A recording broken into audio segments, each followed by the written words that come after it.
puesto por ahí. ¿Tú amaneció bien? Muy bien, ¿y tú? Déjale caer, Chief.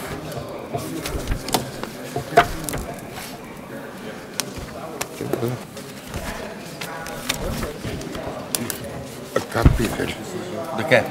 el agenda de El drainage. How you doing? What's up, what's going on? Pretty good stuff. Alde, you have a copy of the drainage? Agenda. Está atrás. It's in the back, Commissioner.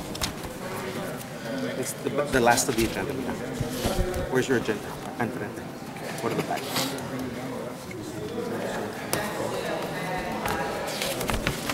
Oh. Te eché mentira.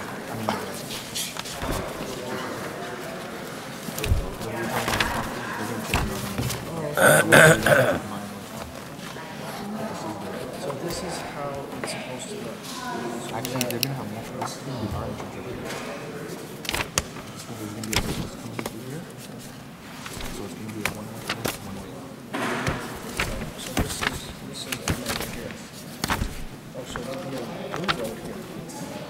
So this can't be open. It can't be covered. ¿Cómo te fue el weekend? Bueno. Pretty good. ¿Usted? Yeah. Running around. Yeah. Pues fui a San Diego con mi wife. She's on the school board de Caltech. San Diego, California. Yeah, so we over the weekend, but we got back last night. You have Yeah, I got one. Frito, man. 55. It's always cold in California.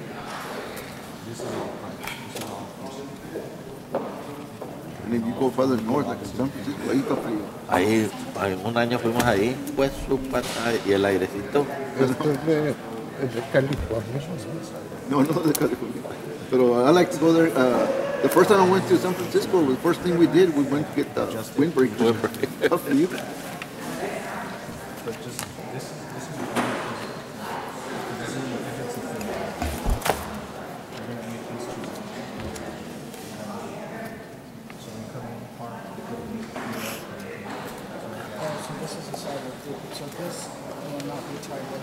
Dijo Ramón no va a venir, dijeron. No? Parece que no. No. Well, Joseph, there.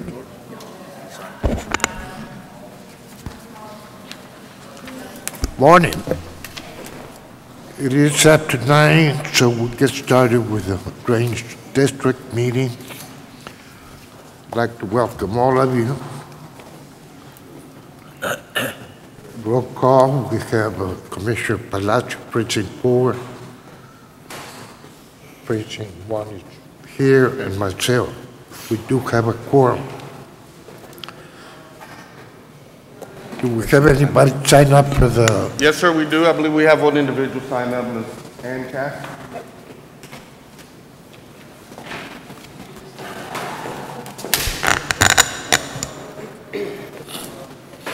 Good morning, Commissioners. My name is Ann Williams-Cass. I'm Executive Director of Proyecto Azteca and a member of the Equal Voice Network. As you know, the Equal Voice, I'm also a member of the Hidalgo County Drainage Advisory Committee. As you know, the Equal Voice Network worked very hard, along with many other people, but they worked particularly hard to make sure the drainage bond did pass. They're now trying to meet with each of the commissioners to tell you what their particular needs are as that bond money will be used for Colonia improvement for drainage. We ask that you do meet with them and that you listen to them, not to appease them and certainly not to placate them, but to listen to them. They know. They are the ones who have been under water for many, many days after water events like tropical storms and hurricanes. There also needs to somehow be some way to coordinate housing with the drainage, and we are working on a TDHCA grant, hopefully with Urban County, and many of the colonias that the state has identified that we work in need drainage improvement. I don't want to build a home in a colonia that's going to flood again. So we please ask that you do meet with the colonia leaders. We're in over 130 colonias in Hidalgo County, that you listen to them. Don't placate them. Please don't appease them, but just listen to them as they make their request from you to improve the drainage in their colonias with the bond money. Thank you. Thank you. Anybody else? No, sir, that is it, Commissioner. The approval of the consent agenda, any questions? There's no concerns, Commissioner. Move for approval. Second. There's a motion second. All those in favor say aye. Aye. Opposed? Motion carries. Next item. Item 4A, request approval to enter into a lease agreement with Dell through the district's membership with the Department of Information Resource, DIR. Contract number DIR SDD 1951 for 10 Optiplex 7010 desktop computers. We've gone through our leasing agreement, and we're requesting authority to replace the computers that we have there. Move for approval. Second.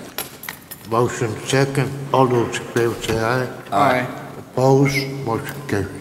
Item B, requesting approval to accept sole bid received for RFB number 130090306. One reconditioned truck-mounted motor crane dragline with 1 yard bucket, and approval to issue purchase order to BYR Enterprises in the amount of $155,000. Basically, this is a mobile crane on wheels that we're able to move instead of having it on tracks and having to load it up on a truck to move around.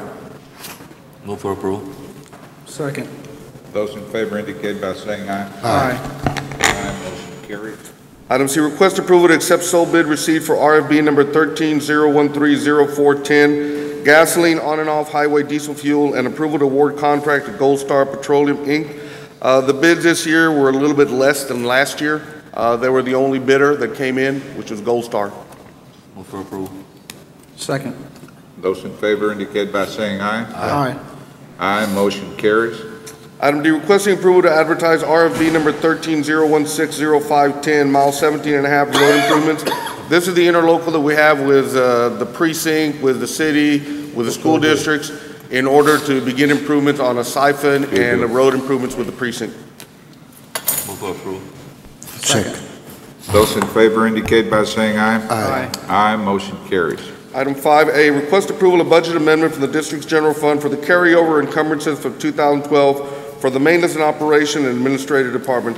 These are the carryovers of encumbrances we had from 2012 into 2013, which include the tractor shredders acquisition, materials for Weir 2, and some design work that was set up from last year. Approve. Second. Those in favor indicate by saying aye. Aye. Aye, motion carries. Item B, request approval to bring forward the remaining budget balances from 2012 to the district's capital project fund and the 2008 bond series budget of 2013. These are the monies that we've had left over from the previous bond issuance that we're pulling them in, that were not expended. Once those are rolled over, we'll come back to the board identifying what monies we have and see what additional projects the board wishes to engage on. All right, for approval. Second. Second. Those in favor indicate by saying aye. Aye. Aye, motion carries.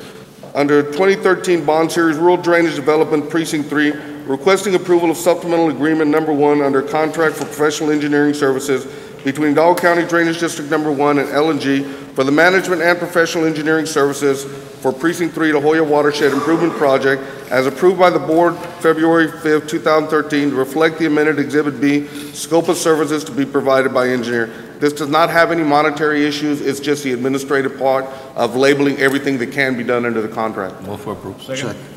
Those in favor indicate by saying aye. Aye.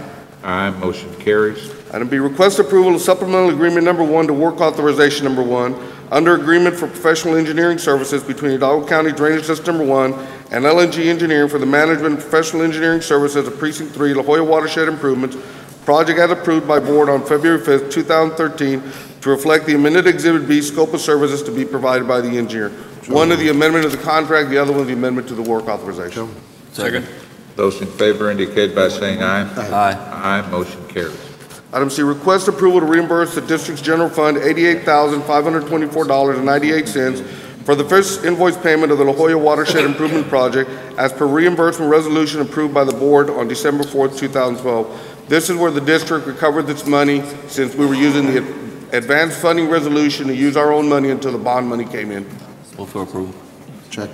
Those in favor indicate by saying aye. Aye. Aye, motion carries.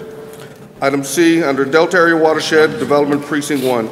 C, request approval of work authorization number 2, Delta Watershed Project, under agreement for professional engineering services between Hidalgo County Drainage System Number 1 and TEDSI Infrastructure, Inc. for the management of professional engineering services for the 2012 bond referendum improvements. Project is approved by the board on April 9, 2003. This is the work authorization to delineate the scope of services that will be tied in with the watershed. All right, those in favor indicate by saying aye. Aye. Aye, motion carries. Item D, approval to appropriate funds out of the 2013 bond series for engineering services from the Delta Watershed Project engineering account. This is $38,427.36. Move for approval. Check. Those in favor indicate by saying aye. Aye. Aye, motion carried. The next item under levee pumps, culvert structure improvements, that should be precinct 1, not precinct 4.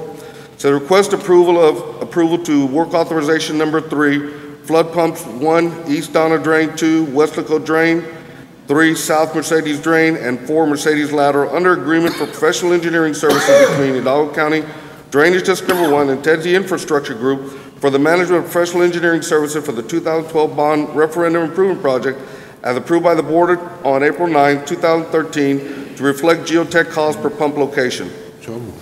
Second. Those in favor indicate by saying aye. Aye. Aye, motion carries. Item F, approval to appropriate funds out of the 2013 bond series for engineering services for the following projects. 1, East Donna Drain Precinct 1 Engineering Geotechnical, $25,500.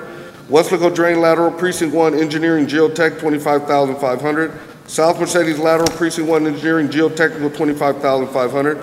Mercedes Lateral Precinct 1 Engineering Geotech, $25,500. This is all the geotech work that needs to be done to begin the design on the project. So moved. Second. Those in favor indicate by saying aye. Aye. Aye, motion carries. Judge, Commissioners, we have no item under closed session unless the board wishes to entertain one. Move to adjourn. Second. Those in favor indicate by saying aye. Aye. Aye, motion carries. It's 9:16 with, yes. I just want to say thank you very much for everybody being here early. Thank you. You're welcome. You're looking at me. I appreciate it. Somebody messed with my clock at the house. This one is there? Yes, sir.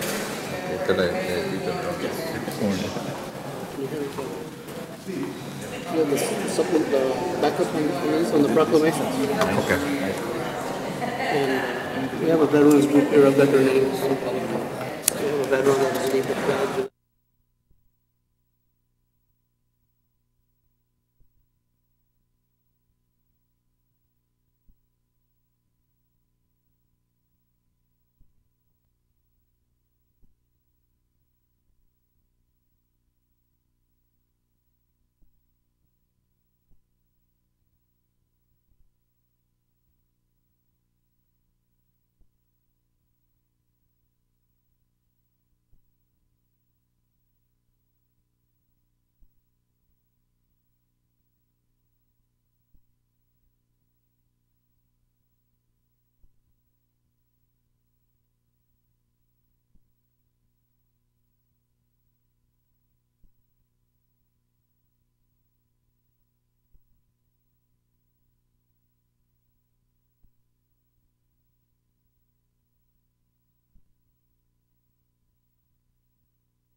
I want to welcome you this morning to the regular meeting of the Hidalgo County Commissioners Court for today, April the 16th, 2013. The entire court being present, we have a quorum. And at this time, I would ask Mr. Robert Gomez from America's Last Patrol, post number 3, to lead us in our Pledge of Allegiance.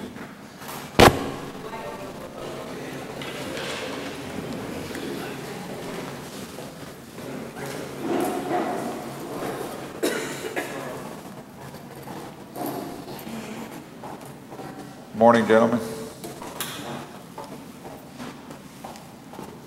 Morning. Good morning, all military personnel and veterans. Attention. Order arms.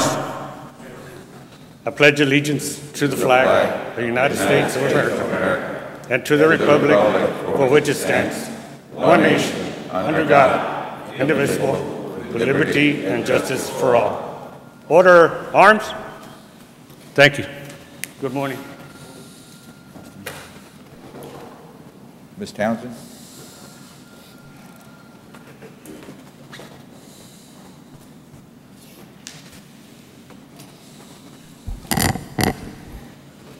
Dear Father in heaven, please bless us this day. Be with us as we make decisions that affects everybody in this county.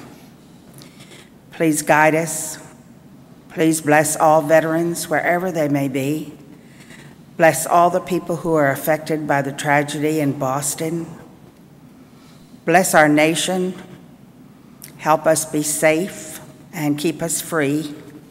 And bless our families, dear Lord. And please, Lord, if it's your will, send rain. Amen. Amen. Amen.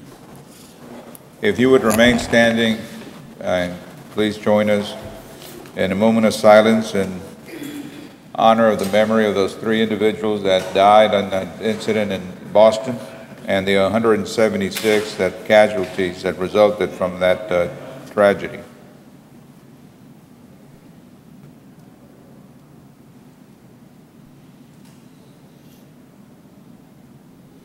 Thank you. Please be seated.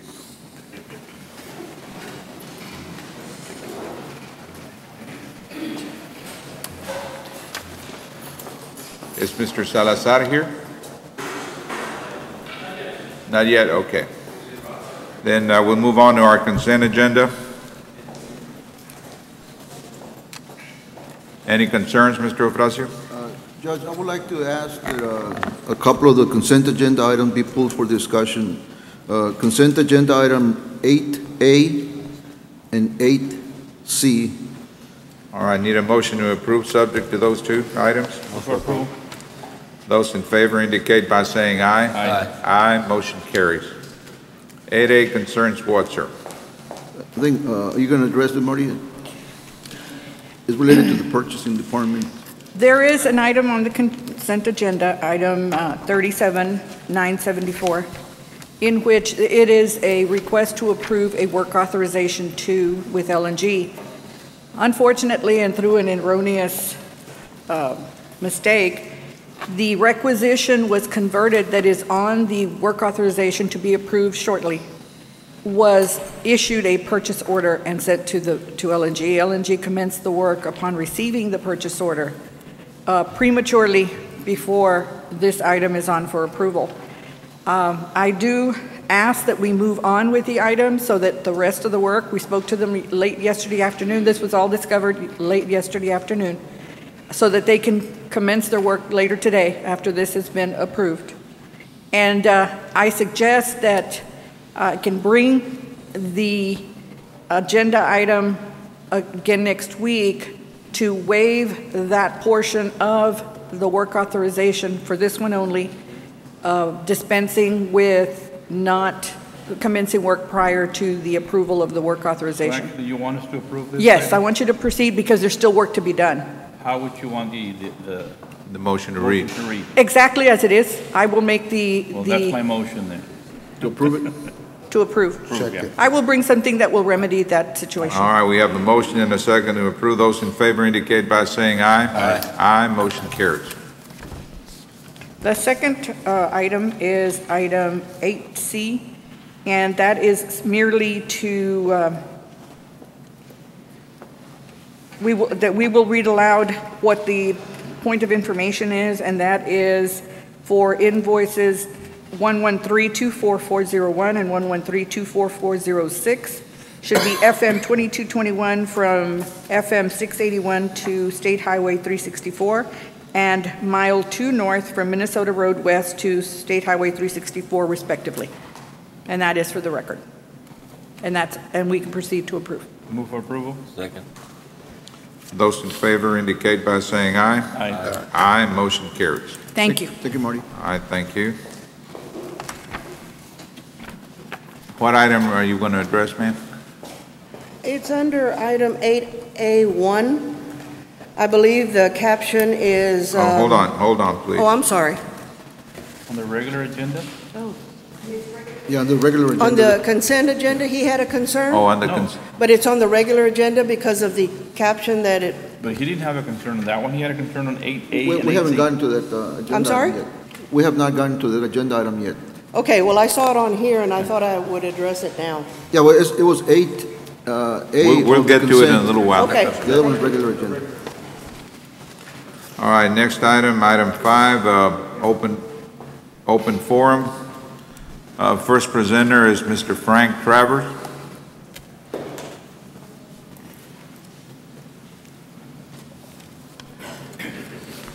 Good morning, sir. Good morning, Judge, Commissioners. Thanks again for letting me speak to you.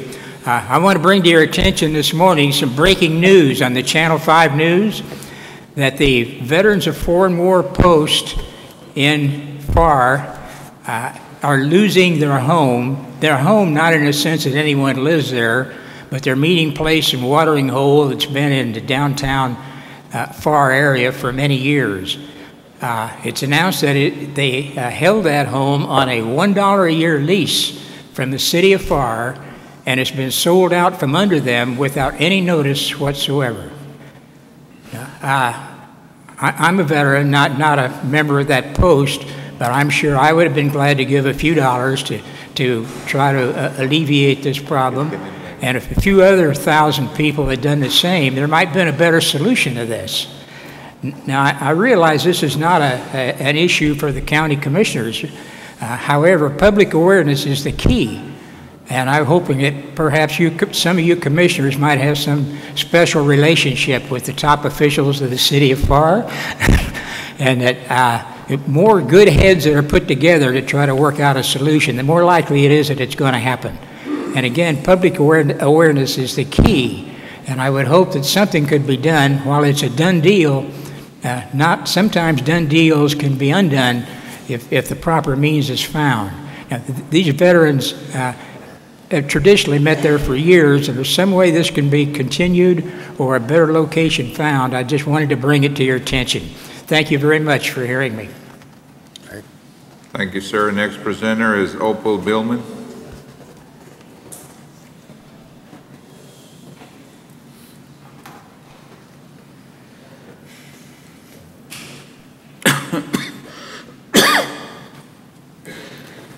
Good morning. My name is Opal Billman. I was sued for divorce in Hidalgo County. A divorce settlement of property owned by Joe and me. In other words, the community property did not happen and cannot ever happen. Our community property is 72 acres of land with capital improvements. Because it was not valued, divided, or included in the divorce settlement, this property is still legally owned by Joe Billman and me. A lawsuit being by nature a dispute requires two litigants. In this case, the litigants are Joe and me. One litigant does not constitute a lawsuit. Therefore, because Joe died with no settlement issued, our community property reverts from the judge's determination to Texas law. Since April 24, 2003, the day Joe died, except to dismiss this case, the judge no longer has any jurisdiction over the case. As a defunct action, the case is vacated in his court. In probate court, Texas law passes the estate of Joe Billman to his 3 heirs and my community property to me. The judge's determination was the community property of Joe and me is excess land with no value. For a divorce settlement, the judge divided a non-existent $650,000, 59% to Joe and 41% to me. Joe's share of the non-existent money, $383,500, was never mentioned. The only sum of money recognized was my share of the non-existent money, $266,500. There is no settlement of land or capital improvements in the divorce settlement decreed by the judge. The judge awarded me a 15-year promissory note for $266,500 from Joe for my divorce settlement. A promissory note is debt. The judge awarded me debt for a divorce settlement. The judge stipulated that when Joe had paid the debt, he had bought my land. The judge court-ordered that Joe could spend my share of the non-existent money for my land. In paying off his debt, Joe is spending my divorce settlement for my land. There is a word for that. It's called fraud. Another court order was written and signed by a different judge that all of the real estate was vested in Joe. The court gave Joe all of the non-existent $650,000 and all of our community property. Joe was court-ordered to give the $266,500, my share of the non-existent $650,000, to the court-appointed beneficiary.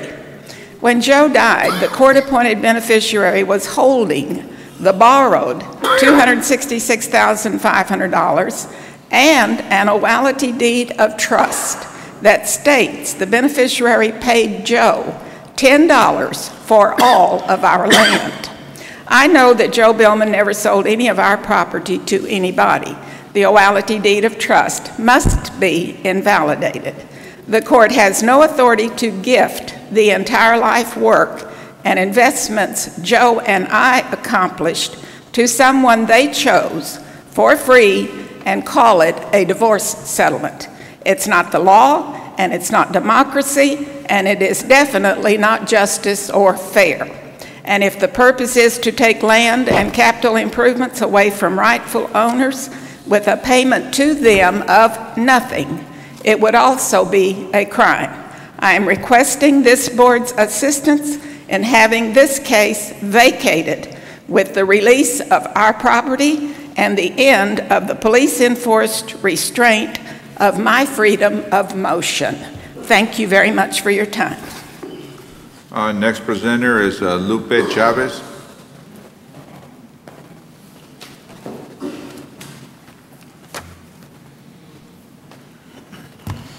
Morning, Commissioners, public. Today I'd like to speak about our administrative policy regarding uniforms.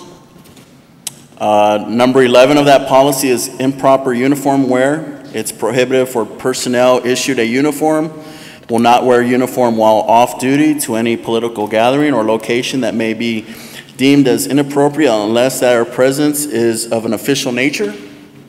Section 13 of that same policy, which is available online for the public if you'd like to read it at the Hidalgo County website, is Section C is disciplinary action up to and including termination.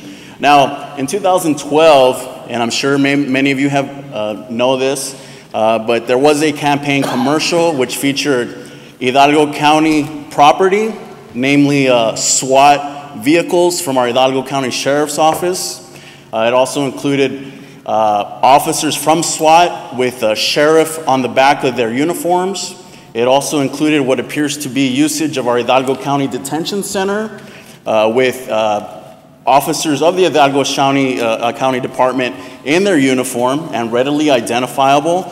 I have asked and been assisted by the public and have identified those Hidalgo County employees who appear in this political campaign ad, which was broadcast on TV and also on the internet, and it is an approved message by our county sheriff. It also includes usage of the Hidalgo County Detention Center facilities, namely jail. And there's also a picture of, it looks like 15 to 30 other uniformed officers in the background as the sheriff is speaking. And there is also another disturbing thing, is there's a uniform of an inmate who appears in this video in the carrot suit. Maybe some of you are familiar that's the orange jumpsuit that we taxpayers pay for, or whether we're reimbursed by federal or state authorities. But my question here to you today is that it is illegal and against the law for public officials to use anything that is not their property, namely our Hidalgo County Detention Center. And as you, as our county elected officials and our legal counsel, you do take an oath to uphold the state laws of Texas, and there are election laws that have been violated. Now, I know I came last week to ask for your support, to ask for the resignation of this official. And here you have something where he has done something illegal, and our own officers have done something that is against the policy of Hidalgo County. Now, if someone in the urban county department or housing or Head Start, if their employees did something that would warrant sanctions or disciplinary action by our Human Resources Department, I would believe that those employees would be sanctioned.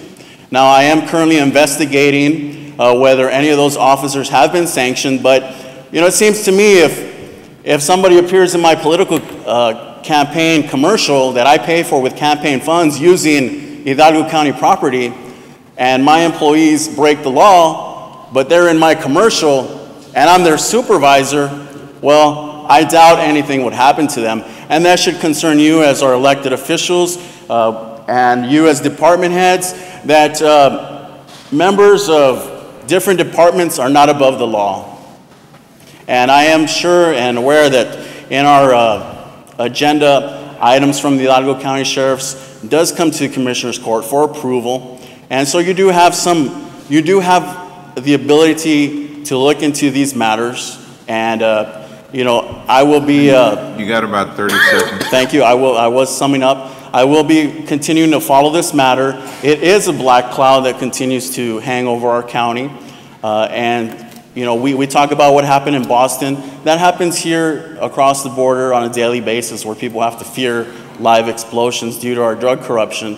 So I think this is a serious matter, and I thank you for your time. All right, next presenter is Edina Garza.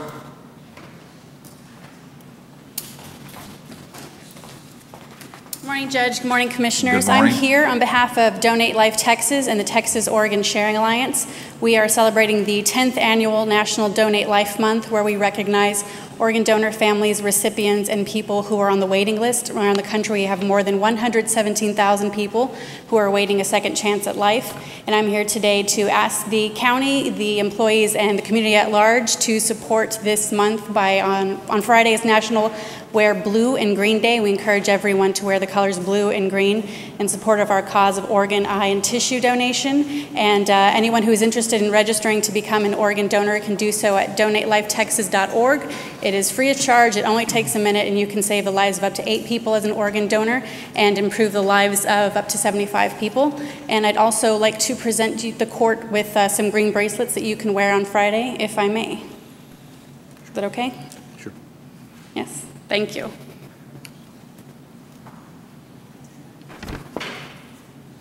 Thank you. Thank you.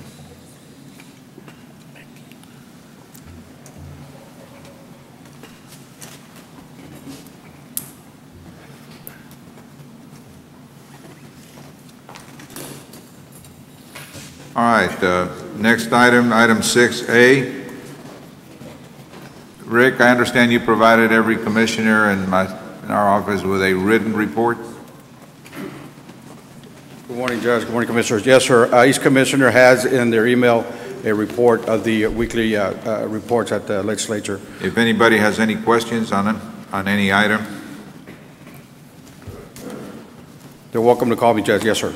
At the county judge's office. There are 2 bills, Judge, that we're going to bring up real quick. Senate Bill 1318 by Lucio, relating to the optional fees imposed by vehicle registered in certain counties to fund transportation projects, and also House Bill 2094. That is the roadside vendor bill. Good morning, Judge, Commissioners. Bobby Villarreal with County Judge's Office. Came to our attention that Senate Bill 1318 had been introduced about increasing the fee on vehicle registration by $10. More specifically to Cameron County, we had been approached if we wanted to attach to that bill. We did talk to Senator Chuy Hinojosa's office about if we did get involved in that, whether we could get the $10 rather than going towards the RMA, but staying with the road and bridge. Now, in my discussions with Sergio and Valle, currently right now our general fund supplements the road and bridge by about $7 million per year. Essentially, that extra $10 of vehicle registration would be about $5 million a year. So, essentially, I think we did ask for that amendment, and this is you may impose that if you wish. It's not that you have to, but we didn't want to miss the opportunity to be involved in that bill if y'all wanted to. And currently, when I talked to the budget office in Valle, it looks like the courthouse funding, right now that $7 million that we shoot from general fund, $7 million. If that $5 million were to perk up the road and bridge, maybe we could lessen the amount that general fund supplements, thereby freeing up some dollars for bonding capacity for the courthouse. But it's y'all's discretion, and I don't know if y'all have any questions or you want to elaborate. Anybody have any questions on it? I think it's something that needs to be looked at and considered. And I, for one, have no big problem. Okay.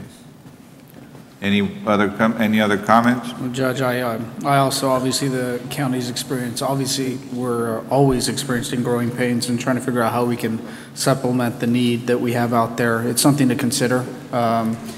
I think the language will be specific to where we could or could not.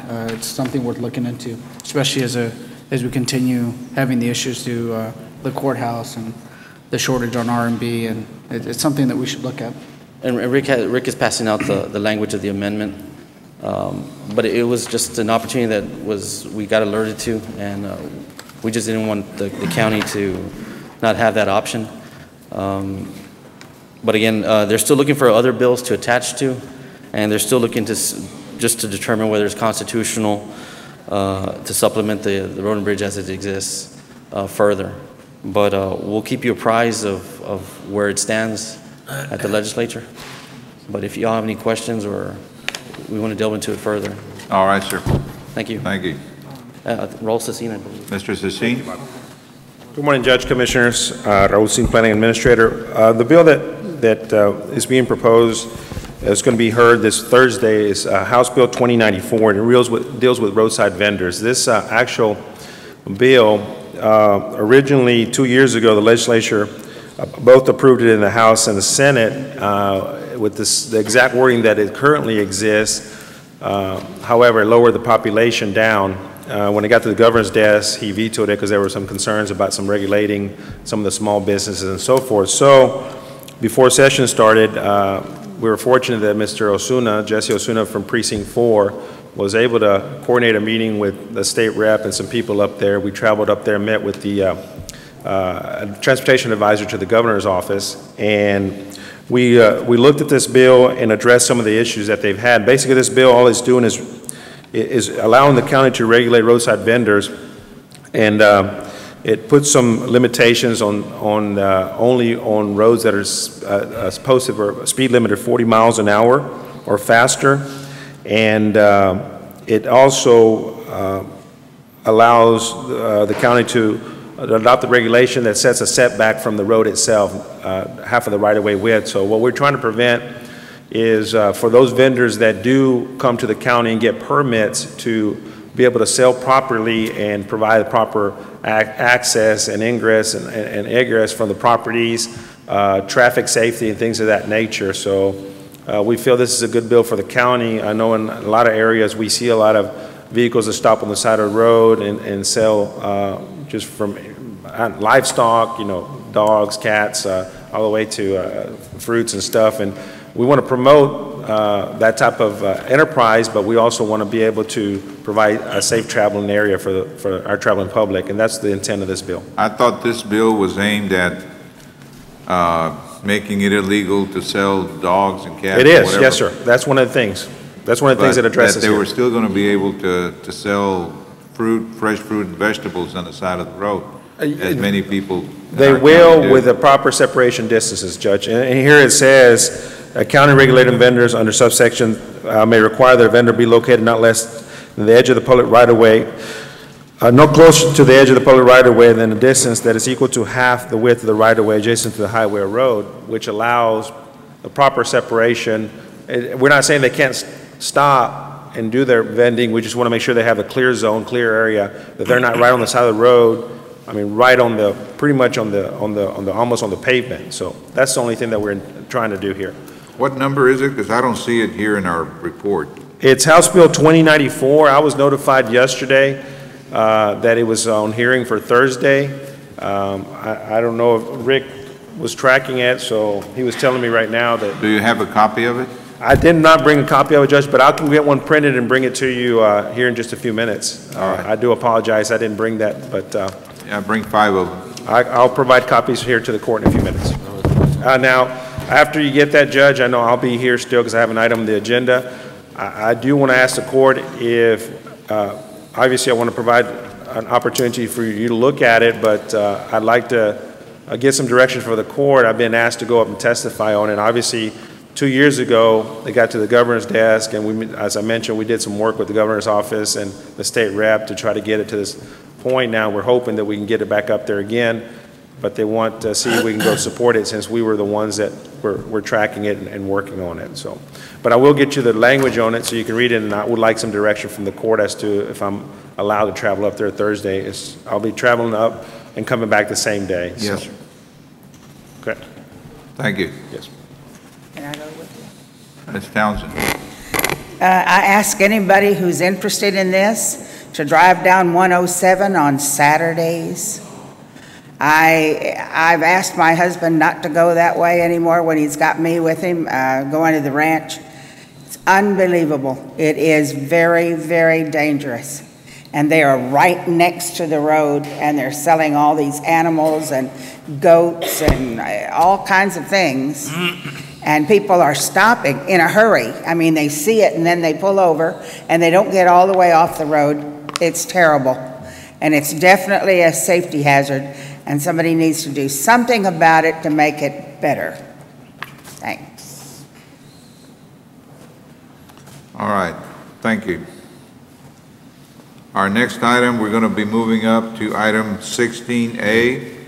We are here this morning to honor Mr. Placido Salazar, who was awarded the Bronze Star with a V for valor for his action 48 years ago during the Vietnam War. Good morning, sir. Good morning.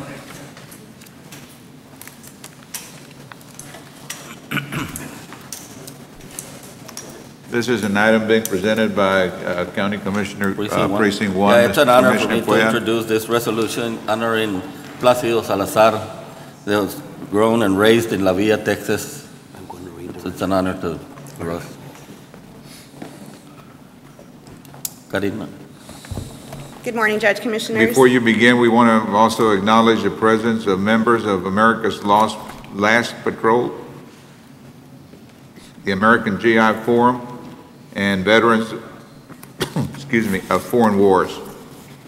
Yeah, and at this time, Judge Commissioners, I would like to ask that all these members that are here present for this resolution come join us at the podium. Here joining Mr. Placido Salazar, we actually have his wife, Maria Salazar, and his sister, Ms. Elisa Salazar.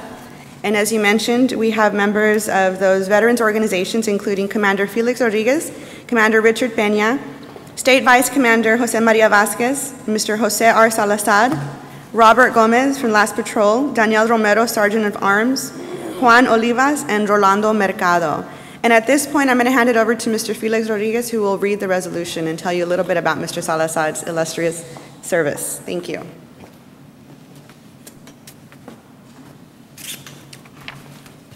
Judge, Commissioners, ladies of the public, thank you all for having us today. And the resolution that we have here today, of course, honors one of our heroes. Felix, before you do that, can you introduce those two ladies, please? The lovely ladies. I will let our hero here do that for us right now. All right. Go ahead and introduce the ladies. Good morning, Judge, and each one of you. I thank you for this honor that you have bestowed upon me, and I want to thank every veteran, fellow veteran, brother veteran that are here with us, not just today, but have consistently been with us in the struggle to help our veterans. I want to introduce my sister, Elisa Salazar Avlavilla, and also my wife of 57 years. I want to thank her for putting up with me and my tantrums, Maria de la Luz Salazar. Thank you.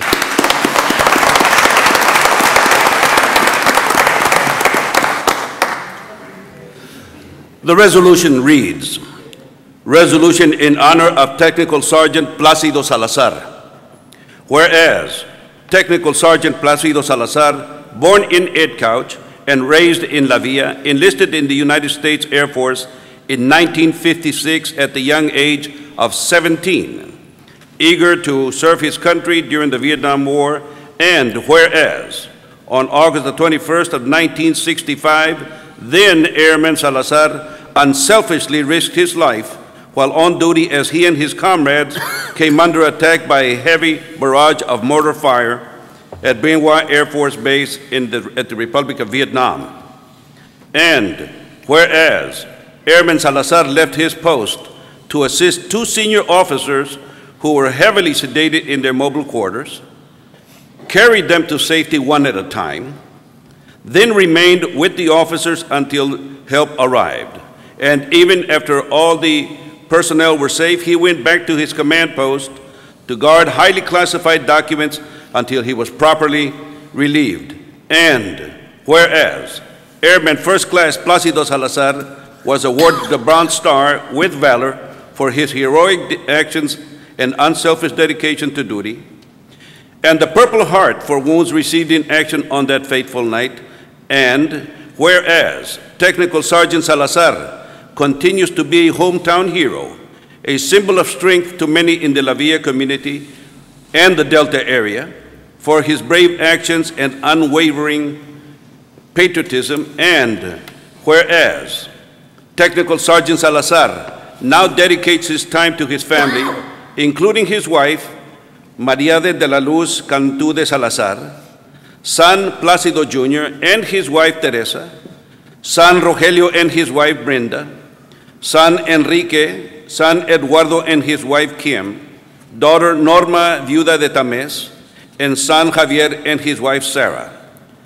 Now, therefore, be it resolved that the Hidalgo County Commissioners Court hereby recognize and honors Technical Sergeant Placido Salazar for his service, dedication, and sacrifice to the United States of America. Dated this 16th day of April 2013. Second. Those in favor indicate by saying aye. Aye. Aye. Motion carries unanimously.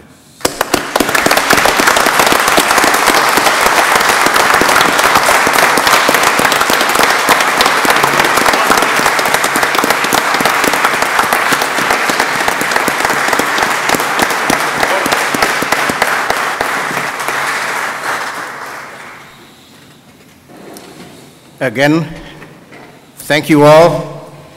And I want to thank all of my friends, comrades from La Villa, Elsa, Edcouch, throughout the valley that have organized a function for the 27th of April. And I want to invite all of you, I want to invite the public to please honor me with your presence at La Villa City Hall. There's a hall right next to the City Hall. And I want to invite respectfully each one of you to please honor me with your presence.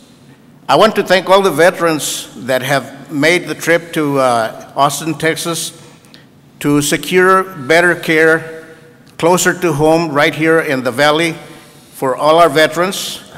And to those who have traveled all the way to Washington, D.C., each one at their our individual cost. So, you know, this proves once again that once you have served your country with your fellow servicemen next to you, that tradition, that responsibility, that camaraderie continues until we reach the grave. And I want to thank and honor all of them. Some of them are not here. And I want to make special mention of the fact that I have been honored by receiving the Bronze Star and the Purple Heart, although I earned them, I believe, in 1965. On that fateful night in 1965, I did not receive them until February 15th of this year. And I'm glad that I received them while I'm still alive, because as my dad, well, I'd rather not say what my dad used to say, but still,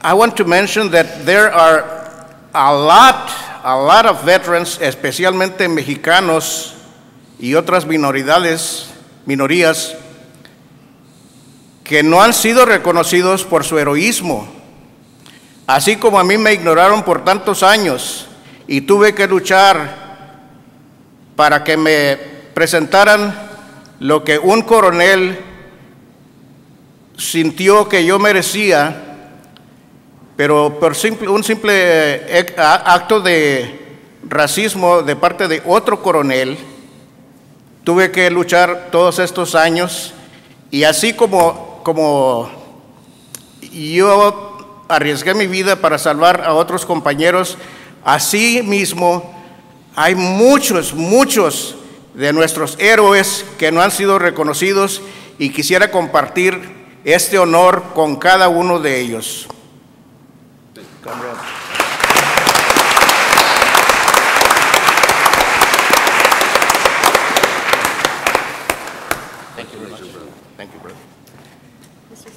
Thank you very much.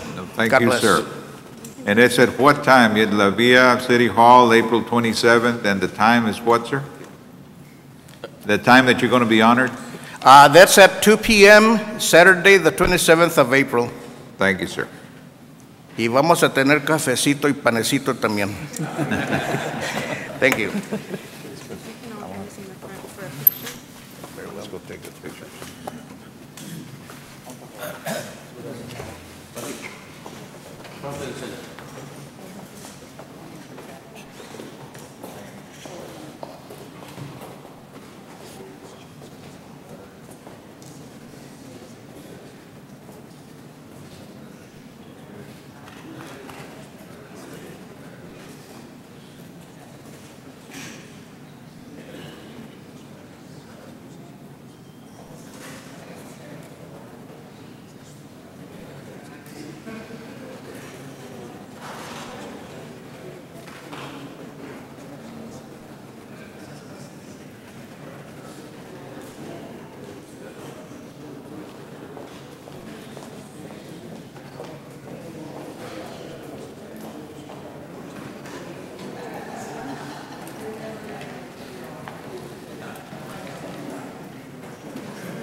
Como dijo Toby.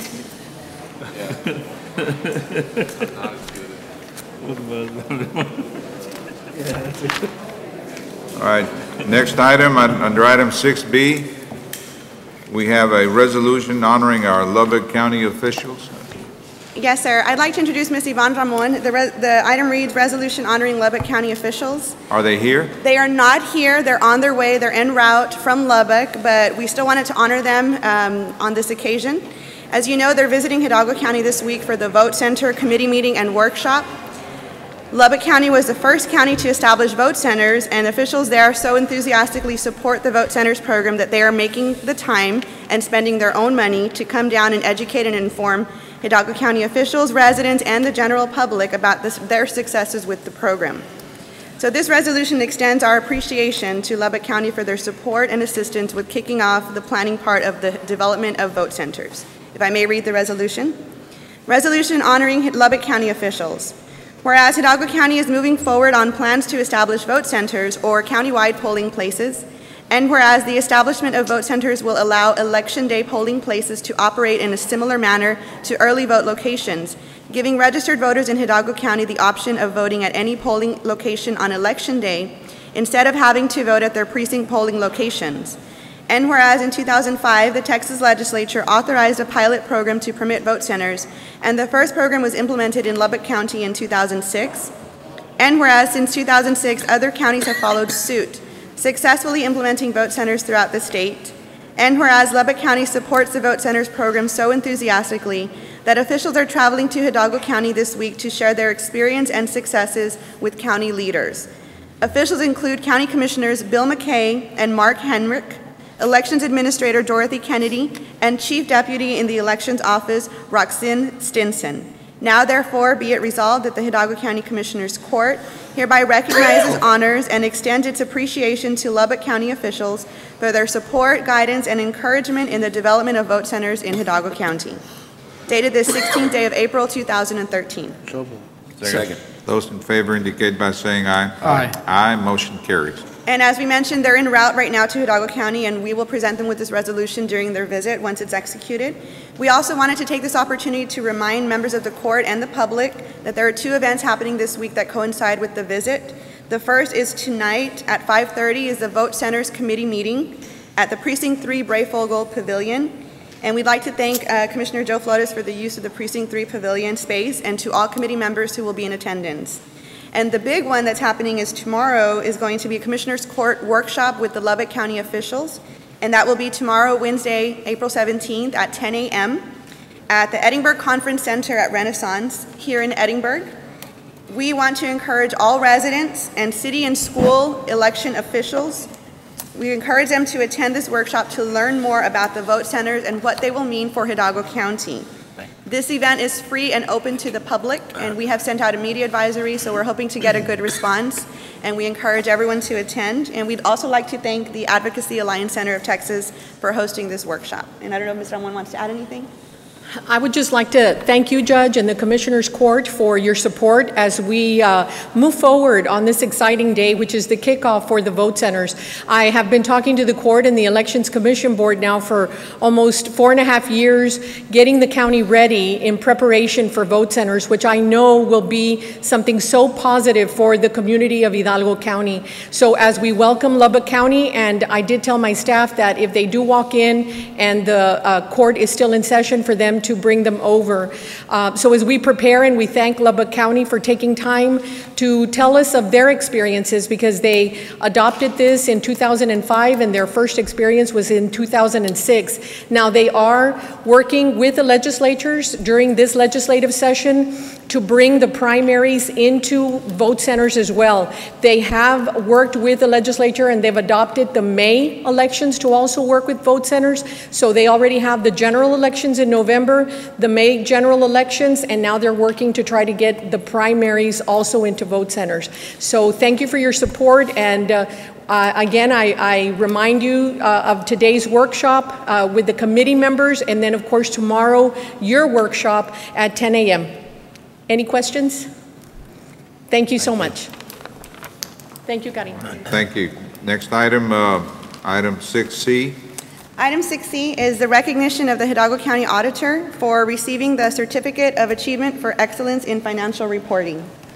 And if I can ask the County Auditor, Mr. Ray Fracio, to join me at the podium with the rest of his staff that are in attendance, Ms. Linda Fong and Ms. Becky. If you can please join me up here at the podium. So the County Auditor's Office received this Certificate of Achievement for Excellence in Financial Reporting by the Government Finance Officers Association, the GFOA, for the Comprehensive Annual Financial Report, the CAFR, for the fiscal year ended December 31st, 2011. This certificate of achievement is the highest form of recognition in governmental accounting and financial reporting.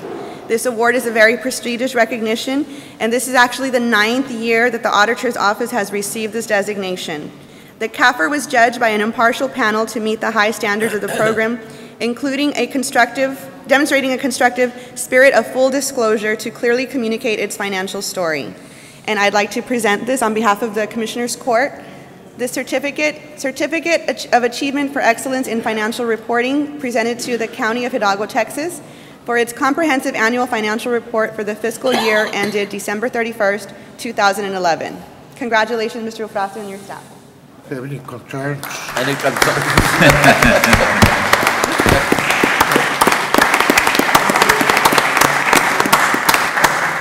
Judge. Commissioner Palacios, Precinct 2, wants to know if you have any concerns. Yeah, well, I have one, Judge. Is the fact that this recognition is to Hidalgo County, not to myself. My name is on the certificate, but Hidalgo County is being recognized for excellence in financial reporting. And that is also a testament to the hard work and dedication of the County Auditor's Office staff. I have here with me Linda Fong, representing the entire staff of the Auditor's Office. They're back at the office at work. We're getting ready to prepare the financial report for this year.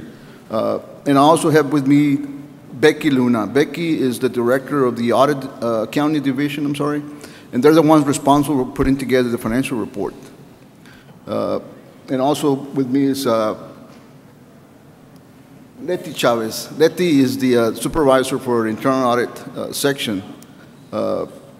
Just, I also wanted to thank the various county departments that provide information that goes into this financial report, mainly the budget office, treasurer's office, purchasing department, executive officer, county clerk, district clerk, sheriff's office, and tax office.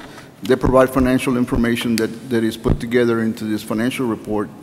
Also wanted to thank the outside auditor, Byrne, McCumber, and Cortez for helping us put together this report. And I want to thank you for recognizing me this morning with this award.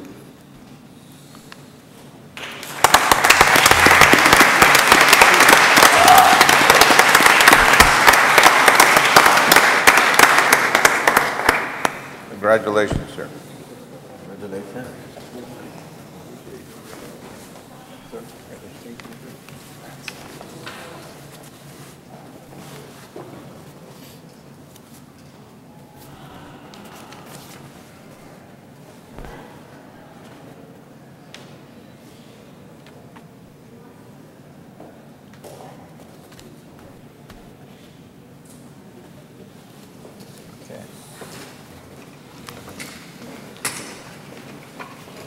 Next item, 6D is David. Yes, Judge. This item is approval for Hidalgo County to participate in the 2013 Tech Break Job Shadow Days program. This is something that we've participated in the past, and what it is high school students from Palmview High School are going to be joining us this Thursday, if approved, at the courthouse. They have wanted to be placed in the courthouse to shadow members of court staff and clerk staff for the morning of Thursday, April 13th. And I'd like to introduce Ms. George Ann Calzada. She is the RGV Lead Degrees by Success Coordinator with Tech Prep of the Rio Grande Valley, to say a few words about the program and the benefits of the program for the students that will participate. Thank you, ma'am. Good morning. First and foremost, I would like to thank Hidalgo County County and courts for participating in this event year and year after. The job shadowing experience is designed to provide students an opportunity to experience the workplace and help them understand the knowledge and skills that are necessary for success in all types of jobs. So in essence, you are influencing tomorrow's workforce by hosting a student for a job shadowing experience. I did bring some extra flyers if you would like more information for you all to take back to your offices. And just a little bit about our organization. Formerly RGV Lead, which was formerly Tech Prep, has been coordinating these activities for over 14 years with the 32 school districts Rio Grande Valley wide. So again, I would like to thank you all for participating, and then hopefully, I know that these students will be impacted with the Hidalgo County. Like Ms. Karina was saying, this will happen this Thursday, and so these students are wanting to do something in the field of criminal justice. So I thank you again for participating, and please let us know if you have any questions, comments about the job shadowing experience. Thank you, Ms. Calzada. And the students, there's 5 students from Palmview High School, and their parents have signed the liability release forms, and we have those on file at the executive office, and they will be placed at the district clerk's office and some of the courts. And I'm requesting action on approval for this. So, those in favor indicate by saying aye. Aye. Aye, motion carries. Thank you. And actually, there's going to be another one in May, and so if anyone is interested in having or hosting a student in their respective offices, please feel free to contact my office. Thank you. Thank you. Our next item, 6E. Yes, lastly, the 6E. This item is a resolution in support of a medical school for Hidalgo County. I'd like to introduce Mr. Roberto Villarreal and Mr. Ramiro Garza, who are here joining us. And if I may read the resolution. Go ahead. Resolution in support of a medical school for Hidalgo County. Whereas Hidalgo County has a desire to increase the number of health professionals across the Rio Grande Valley, thereby increasing access to quality health care and improving healthy living among residents in South Texas. And whereas studies have shown that the Rio Grande Valley is medically underserved with 110 doctors for every 100,000 persons, which is half the national rate and below the state average. This medical professional shortage is evidence of the need for expanding academic opportunities and increasing the number of health professionals across the Rio Grande Valley. And whereas Hidalgo County firmly believes that the development of a medical school is necessary for addressing both the education needs of the region and the projected critical need for physicians and health professionals in the Rio Grande Valley. And whereas the development of a medical school in the Rio Grande Valley will yield tremendous educational opportunities and economic benefits, creating thousands of new jobs, offering high-quality medical and healthcare professional education, attracting new ancillary industries to the region, and most importantly, providing better options for healthcare for our residents.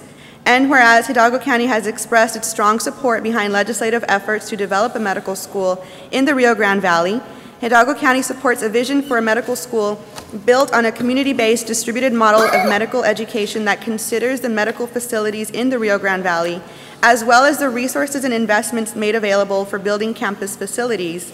And whereas commitments have been secured to leverage substantial financial and in-kind support toward developing the first 2 years of medical education in Hidalgo County. In addition, Hidalgo County boasts one of the largest tax bases in the Rio Grande Valley, with property tax market values totaling over $35 billion annually, which will further support the long-term development and sustainment of the medical school. Now therefore be it resolved that the Hidalgo County Commissioners Court hereby pledges support for the development of a medical school for the Rio Grande Valley, with the first 2 years of education being located in Hidalgo County. Dated the 16th day of April 2013. So moved. Second. Those in favor indicate by saying aye. Aye. Aye, motion carries unanimously. Thank you. Did someone want to say something? Going to allow the city to speak, or he just standing there? I was waiting behind him. And just now you were talking about how much property values you have in Hidalgo County. Every time we turn around, our property taxes are raised on this. And we just ask that you not put it on as a taxing entity like STC. They just needed a little bit of money way back when. They become a big entity that's on our taxing bill every year. So if nothing else, make it a sales tax for that everyone in Hidalgo County can pay for it, not just a few that own property or businesses. We just ask you to look at that. This is, that is just one more burden that you put on. And I notice that our taxing, delinquent tax come up here all the time and say how many properties are up on the auction block, and that's because the people can't afford the taxes. Thank you. Judge, the bill is moving along real well. We anticipated getting passed, but of course we do see that Travis County has put a big financial, investment to make sure they get it. So we just want to make sure that on our side we are able to get it in the valley. and especially the first 2 years Pick that here. thing up, Bobby. I keep wanting to hear you. No, I was just saying that Travis County has made a pledge, a financial pledge, so that's what we're hoping to do locally to make sure we don't fall by the wayside and we do get something here. I don't know, Ramiro, did you want to say something? Yeah. Mr. Ramiro Garza, the city manager for Edinburgh. Yes, thank you. I just want to thank you all again very much for your support. This court has been very supportive since the beginning, and this, what you approved today, is another crucial step to make sure this happens here in Hidalgo County. So we thank you all very much, and we, as Bobby pointed out, the legislation is moving along, but what you just approved now, I think, is a big step to making this become a reality. So we appreciate it. Thank you for your leadership, all of you. Thank you. Thank you. All right. Judge, if we may go back to item 6A, we have Mr. Sassine has that information to pass out to you all. He wanted to do that right now. May I approach here? Yes. Yes, sir. Thank you.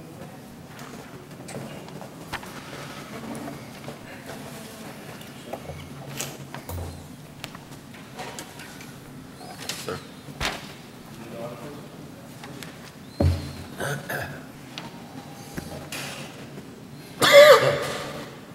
Judge and Commissioners, just let me clarify.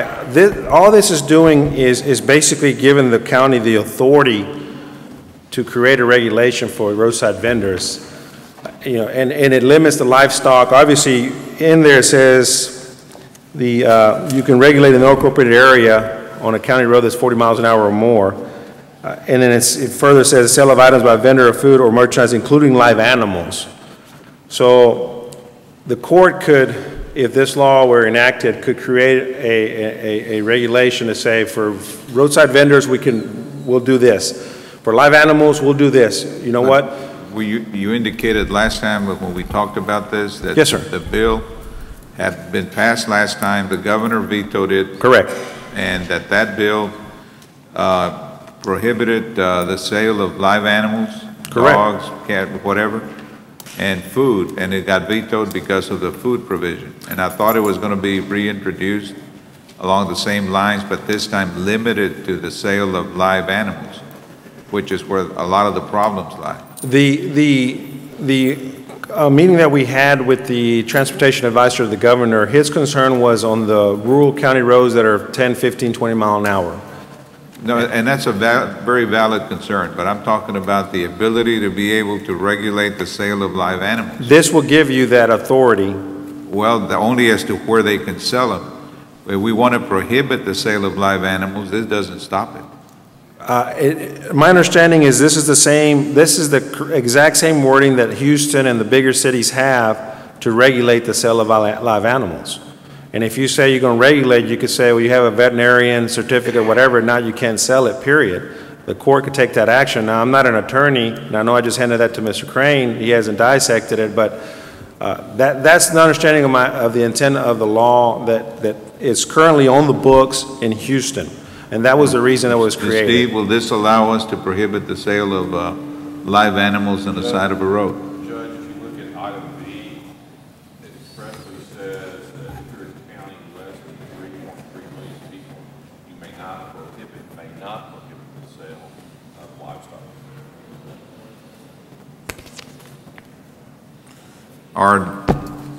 Are dogs considered livestock? I believe they will be, Judge. I can check that, but I believe they will be. Now, the reason they put this in here, my understanding of visiting with the governor's office is, for example, the sale of cattle. That was the reason why. They're on board with the animals, live animals being dogs, but not considered livestock would be, my understanding of it was, when you have the big cattle sales and they have the big stuff like that. We spend about $400,000 a year for animals to be taken to the Palm Valley Animal Shelter and euthanized, most of them. And then we spend about $50,000 a year for the low-cost Valley, spay-neuter clinic to get them spayed and neutered. And they all tell us that the biggest problem is the sale, that we allow the sale of animals, dogs on the side of a road, and that these animals are sick, and that it's a big problem.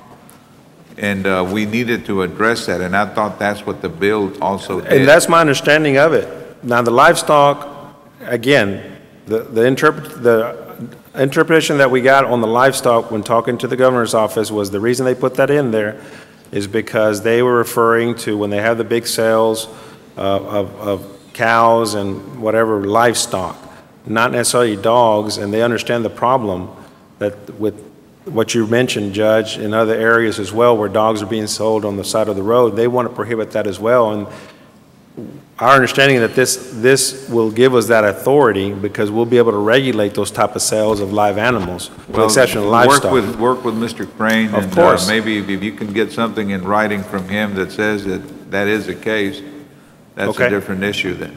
And Judge, I'll also, if you can turn your attention to also item 1 of the bill, it states the sale of items by a vendor of food or merchandise, including live animals, except as provided by subsection B. Which only talks about livestock, which in my mind is, cattle. I think livestock refers to anything that is an animal. Well, and that's the case, then we're not achieving what we were trying to achieve. Judge, I'm with you. We were trying to achieve the regulate of the sale of dogs.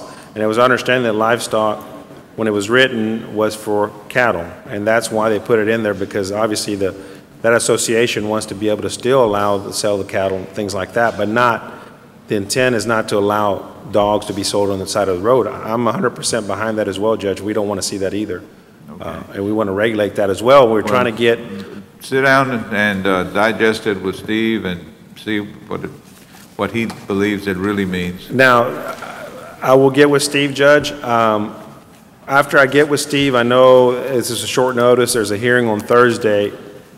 If we get clarification on that, and it allows the county to, or will allow the county to regulate the sale of dogs or live animals as we understand it, and we get confirmation from Mr. Crane's office, then am I authorized to go testify for it? And if it doesn't, then obviously I know the answer to that, because that's not the intent that we're trying to get. Well, if it does, I think you ought to be able to go out there and advocate for it. And that was our intention, Judge. I'm not sure. This is already law is in the books, so that we're just trying to get that accomplished. Any member of the court have any statement to make, any concern, any? I agree with you, Judge. Okay.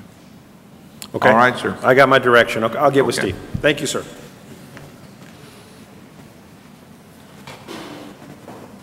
All right, item 7. Thank you, Judge, Commissioners. Item 7A, 1 and 2, there is no action at this time unless there is action to be taken further down the agenda. Item 7B, I do have Oscar in the audience. Do I not? Oscar? Judge, I'm going to ask Oscar just to give the court a real quick update, not on the renovation of the former administration building, but on the update on the courthouse portable building as we are nearing completion of that project. Oscar. Good morning, Judge, Commissioners. Just an update on the status.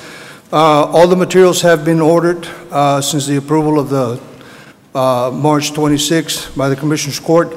We're fully engaged with the project. At present, the fence posts are going up. All the materials have been ordered. The motors for the gates have been ordered. The gates, there was a couple of modifications we had to do, but that's been taken care of. We anticipate the roofing materials coming in here about approximately on the 25th, which we will get in contact with the Sheriff's Department and the District Court judges, because there's going to be a little interruption of a couple of 2 or 3 hours so that we can be able to unload the materials. But other than that, we did have a meeting with the Honorable Judge Rudy Delgado to bring him up to speed on the interruptions that are going to be going on, especially on the north side of the annex building. We closed that off already so we can be able to complete the ADA concrete pouring. They've already done the curb and the sidewalk that we had to do to comply with the request of the city. And in addition, this is going to set precedence for futuristic entrances through that area, which will only be allowing people that have access control to be able to go in through those gates. So the pedestrians and all the people are being routed into the center of the courthouse so they can be properly secured through security and screened. At present, we have no delays. Everything is going upon schedule, and we anticipate being on target with the proposed timeline that we gave you on March the 26th, which is about the week of the 25th of March. And that's all I've got. All right. We're going strong on it. Thank you, sir. Thank you. Excuse me, Oscar. Ms. Townsend, did you want to address the court? Does that mean that the insides are finished? We're just working on the perimeters now? The insides, basically, we just needed to retrofit the courtrooms to be functionable for the judges, and we anticipate completing that in 2 weeks. The materials they're currently working on it right now, so we should have the courtrooms. They should be done in 2 weeks. We'll be good with the courtrooms. However, we would prefer to finish the whole project in its entirety so we can be able to have the judge and the commissioners accept the completion of the construction. So when is that date? When you are... We have targeted the week of the 25th, May 25th, for completion of the project. Okay, thanks. All right, thank you. Thank you. Next item, please, Father. Thank you, Judge. Commissioners, item C is on behalf of our delinquent tax attorneys. Here you go. We have a representative. It's discussion and possible action on the redemption under Texas Tax Code 34.21 of the property struck off to Hidalgo County trustee and cause, and that would be number T-841-09-B. Good morning, Judge Garcia, Commissioners. My name is Thelma Bandu. I'm a partner with the law firm of Purdue, Brandon, Fielder, Collins, and Mott, who in association with John David Franz collect delinquent property taxes for Hidalgo County. This property was struck off at a tax sale on February the 5th, 2013. The taxpayer, the property owner, has exercised his right of redemption under Section 3421 of the tax code and has tendered the appropriate monies to our office, which has been delivered to the tax office. And since he has his absolute right to redeem the property, the vehicle for redemption is executing a quitclaim deed back to the former owner of the property. And that's what we're asking you to approve today. And the dollars involved are what? A little bit over $16,000. And we had added the statutory penalty? No, there is no, when it's struck off to a taxing entity, there's not a statutory, the 25% redemption fee, if that's what you're asking for, does not apply when it's struck off to a taxing entity. All right. It's $16,527.01, and that's taxes and all the related costs that go along with it. Yes. Check. Those in favor indicate by saying aye. Aye. Aye, motion carries. And we have provided Mr. Crane a copy of a proposed deed, and once he gives us the okay that, or has any revisions, we'll have it executed, and we'll record it with the county clerk's office.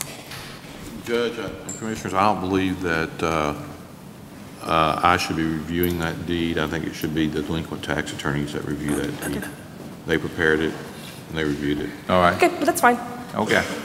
We have provided Mr. Crane, but if the one we've given, then we'll go ahead and provide it to your office and have it ready for signature. Okay, thank you. Okay, Esther, item 8. Good morning, Judge, Commissioners. I believe there was a concern by the auditor, and it reads the agenda caption should state administration instead of road administration on item 8A1.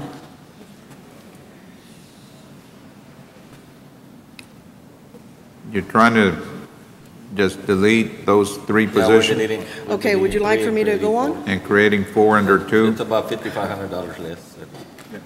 Okay, and I believe the concern had to do with The wording. administration instead of road There's administration. such thing as a road administration, just administration. But it's still road and bridge administration. so- Right, yeah, just, yeah. Okay? So everything's okay? Yeah, it's okay. I was just making a point that, should read the administration. That's 1, 2, 3, and 4? All right, those in favor indicate by saying aye. Aye. Aye, motion carries. Thank you. Under item B, 8B, Safety Division is approval to, for the following personnel actions is to delete a Safety Officer 2, slot 11, at $47,703, and to create a Planning Analyst 3, slot 12, at $52,002, and approval of the revised salary schedule. All right, Roy, is the effect of this to give somebody a raise? It's a vacant position, Judge, To and he's vacant? just, All right, those in favor indicate by saying aye. Aye. Aye, motion carries. Judge, And the under the item- action on 8A was for 8A 1, 2, 3, and 4? Yes. All right, thanks. And this one was for B1 and 2. All right, item C.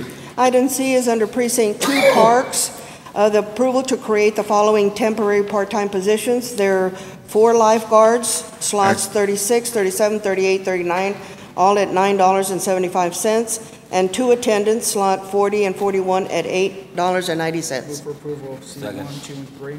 Those in favor indicate by saying aye. Aye. Aye, motion carries. Item D, Precinct 2, approval of the following personnel actions is to delete road maintenance, field operations directors, slot 02 at $69,173. Delete an administration, under administration, data entry clerk 2, slot 9 at $30,110. And to delete under parks, clerk 3, slot 35 at $26,014. And to create under administration, director of administrative operations, slot 18 at $69,000. To create under administration, system support analyst, slot 19 at $34,000. And to create under parks, maintenance custodian, slot 36 at $22,297. Move for approval of D1, 2, and 3. Second. Those in favor indicate by saying aye. Aye. Aye, motion carries. And under item E for precinct 3, under the drainage improvement project, approval of the following actions: to delete 2 positions, the bulldozer heavy equipment operator, slot 05 at $33,619, and an assistant director of construction, slot 14 at $49,440, and to create 2 heavy equipment operator 3s, slot 21 and 22 for $32,000. Move for approval of E1, 2, and 3, or 1, 2. And those in favor indicate by saying aye. Aye. Aye, motion carries. Thank you. Thank you, ma'am. Item 9, Sheriff's Office. Morning, Judge. Commissioners, Richard Morning, sir. Ozuna, Sheriff's Office, Hidalgo County, on behalf of the Sheriff, Guadalupe Trevino. Under 9A, it's requesting authorization and approval to apply for the FY 2013 State Criminal Alien Assistance Program, which is the SCAP with the Bureau of Justice Assistance, Office of Justice Programs, U.S. Department of Justice. We do this on a yearly basis. Move for approval. Second. Those in favor indicate by saying aye. Aye. Aye, motion carries. Judge, Commissioners, thank you. Thank you, sir. Item 10. Good morning, Judge Commissioners. Item 10A, discussion and action, including but not limited to indigent health care program, 1150 waiver expenditures. I have no action on that item, sir, unless there's any questions. With your permission, I'll move on to item B, sir. Yeah, please, go ahead. Item B is to discuss and consider approval, Hidalgo County 1115 waiver, intergovernmental transfer policy, which is attached in your packet. To approve that policy is item B1, sir. That policy, sir, is in following through on the recommendation from the auditor's office and, of course, from legal counsel to develop that policy. That's all been forwarded to the appropriate parties and reviewed, and everyone's accepted the policy as stated, sir. You're trying to draw down the 8 million.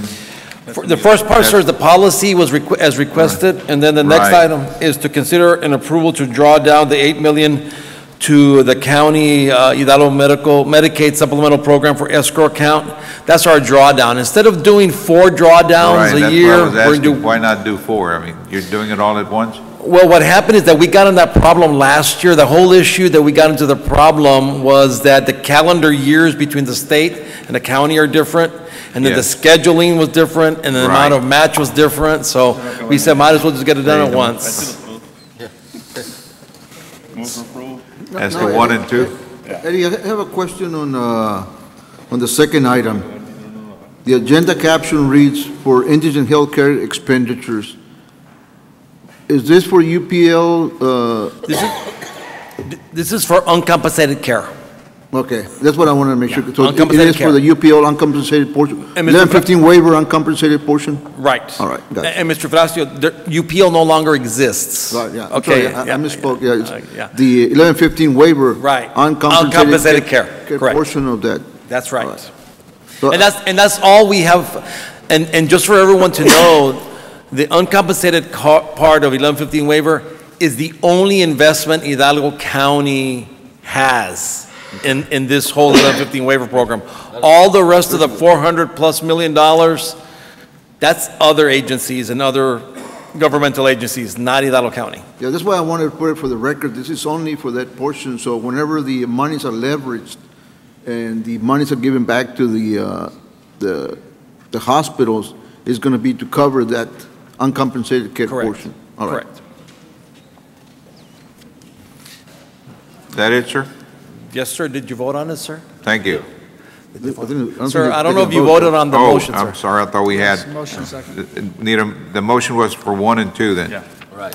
Those in favor indicate by saying aye. Aye. Aye, motion carries. Thank you very much, Judge. Item 11. Judge, Commissioners, in regards to the water allotment situation, there's been no discernible change in any of the reportings. We still continued with the situation that they stretched it out to another 60 days before we relook at the situation. The main concern that we talked about that was on the east side of the county looks like Donna Irrigation District has found a way to stretch their situation out at least to the end of the year. We're still continuing to monitor District 9, which is Mercedes, Wesco, North Alamo Water Supply, Ed Cal, Chelsea, La Villa. They're still not in the 60-day arena. However, we are monitoring them closely. The TCQ and the cities are working together on that. Other than that, we met to put together a speaking format to talk to all the cities so that all the cities, we're still getting some requests. Some of the information they're getting is not exactly the same. So during the hurricane conference on the 9th, we're going to have a meeting with the cities and the irrigation districts, all of them, not just the ones that are in peril, but also the ones that are okay, so that we can all be pulling the same direction, whether it's to pass resolutions or conservation efforts. That'll be spearheaded by the judge, and hopefully we can send out those invitations here in the next week or so. Does anybody have any questions for me? Thank you. Next item. Item 12, our elections office. Yes, sir, Judge and Commissioners. Item 12A is approval of the appointment of members to the Hidalgo County Vote Center Committee based on your recommendations and what is in red that Melanie is distributing. We've got Robin Chandler, an attorney with the Disability Rights of Texas, that has contacted us and wants to be a member of the Vote Center Committee. She is based out of Austin, but wants to come and help us decide on the buildings to make sure that they are ADA compliant. And the other members, of course, are members from my department. Other than that, those are the other members you have already approved.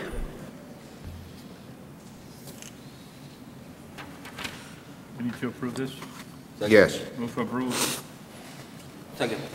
Those in favor indicate by saying aye. Aye. Aye, motion carries. Thank you. Yvonne, along the issue of encouraging people to vote, I've had a request from the La Jolla School District that, or they're asking for us to talk to you about agreeing to provide deputy voting registrars to deputize people to register to vote. Yes, sir. They were turned down, and We have, there was a new law that passed, And so the recommendation is that we have set classes, and we do. We have them on Saturdays, we have them weekdays, we have them evenings, and we sent all volunteer deputy registrars and all entities the notification of the schedules. And if they're not able to make a designated class, then we make up classes at their convenience, but no longer are people just allowed to walk up. Sometimes my registrars were spending all day just deputizing people as they walked in, because now they have to view. But they're having a function, and they're going to be inviting members of the community that want to be deputy voting registrars to all be deputized at one time. Then they have to contact my office and go ahead and tell them to call me. Do you know who these persons are? It's a young man in charge of the project, Eden Ramirez, with La Joya School District. Mr. Ramirez knows me well. He can go ahead and contact me. I will make sure to talk to him, and we can set something up. Okay, thank you, ma'am. Good morning. Item B, requesting approval of the following claim invoice with authority for the county treasurer to issue payment. Check after review, audit, and procedures are completed by the county auditor. It's an invoice dated 2/12/2013, vendor with Superior Alarm. The description was emergency service call, and the amount of $112.95. Second. Those in favor indicate by saying aye. Aye. Aye, motion carries. Thank you. Item 13, our Head Start program. Good morning, Judge Commissioner Edmundo Garcia for Head Start. Morning, Mundo. Item 13A, requesting approval for final application and certificate for payment in the amount of $51,735.50 submitted by Del Sol Homes LLC, a water contractor, pursuant to action taken by Commissioner Corden on 10/23/12 for proposed building relocation of Palmview 1 Center, and as certified by project architect Donenbaum Engineering Company, McAllen. So moved. Second. Those in favor indicate by saying aye. Aye. Aye, motion carries. Thank you. Thank you, sir. Item 14, our WIC program.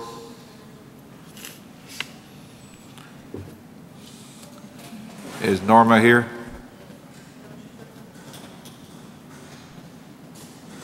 All right, we'll move on to item 15. Balde, do you want to present for it? I think it just relates to phone account. Here you go. Yes, sir, I'll take care of it.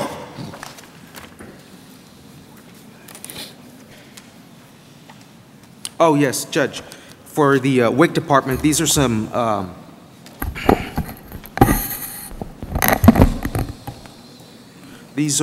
invoices to be processed. They're for Verizon. There is a PO for Verizon, a PO for AT&T, and Verizon business invoices. They are claims. We're asking for them to be processed with the authority of the county treasurer to issue the check after the auditing procedures are completed by the county auditor. Well, why are they taking so long to pay for some of these bills? Commissioner, I don't know the specifics of these, but when the claims do come up, they fall through the cracks in essence. But they do have POs that were attached to them, but they fall through the cracks. Yeah. And so they ultimately become, Marty's got the details behind it, but they ultimately become a claim so that we can process and have them paid. Move for approval. Yes. Commissioner, what has occurred with Those in favor indicate by saying aye. Aye. Thank you. Thank you, Marty. And item 2 for the WIC department, they're asking to add AT&T and Verizon accounts to the ATT contract, DIR text.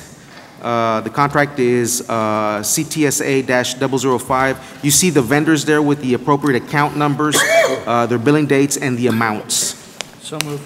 And it is quite lengthy. Those in favor indicate by saying aye. Aye. Aye. Motion carries Thank you, as to all Judge. listed items. Thank you, Judge, Commissioners.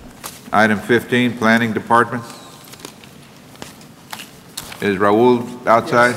Yes, sir. Oh, Present. sorry, Raul. No, that's fine, Judge. Thank you. First item, Judge, is in Commissioner's Court, preliminary plat approval variance request to Sachi Acres number 10 subdivision.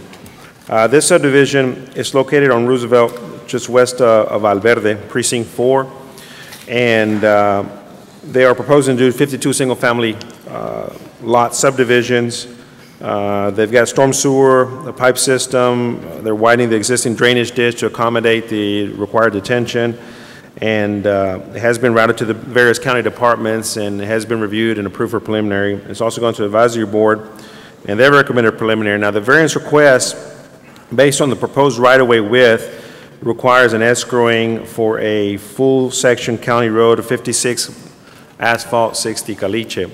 However, that road runs west and dead ends with the twin canals that are there. We don't see that extending anytime in the near future, probably, not in my lifetime, I don't think, because of the size of the structure that it would take there and the continuity of the road. So they're requesting a variance to require the escrowing of the 24 and 28, which is our standard county road section. You've seen this in other areas as well of the county that we look at and see if that's going to be something that will be extended in the future.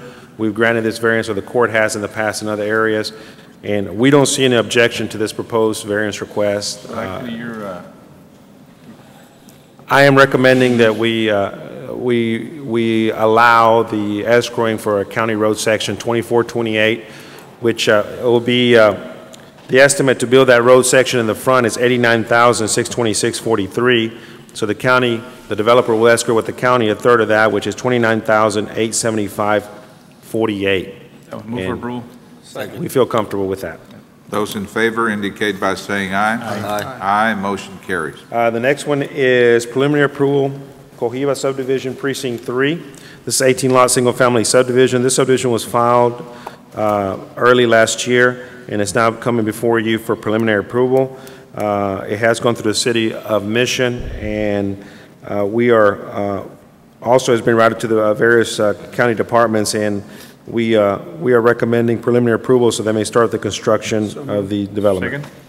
Those in favor indicate by saying aye. Aye. Aye. Motion carries. The last one is final approval of Aurora Valley Phase 2 subdivision. This is located in Precinct 1. There's 123 single-family lots. They have improved Canton Road pavement section, and they've constructed all the internal roads. They do have drainage improvements that they've conducted on the south side of development. They widened a drain ditch, and they have outfalls for the development to the drain ditch to the north also. It's on the property in the south. They've put in the water line. Everything's in place. All departments have conducted their reviews, and my office also conducted the inspection of the construction, and everything's in order. Advisory board is recommending approval, and so are we. Second. Those in favor indicate by saying aye. Aye. Aye. Motion carries. Thank you very much. All right, thank you, sir. Item 17, Precinct 2. Raúl Silguero. Lo tiene Mingo kidnapped.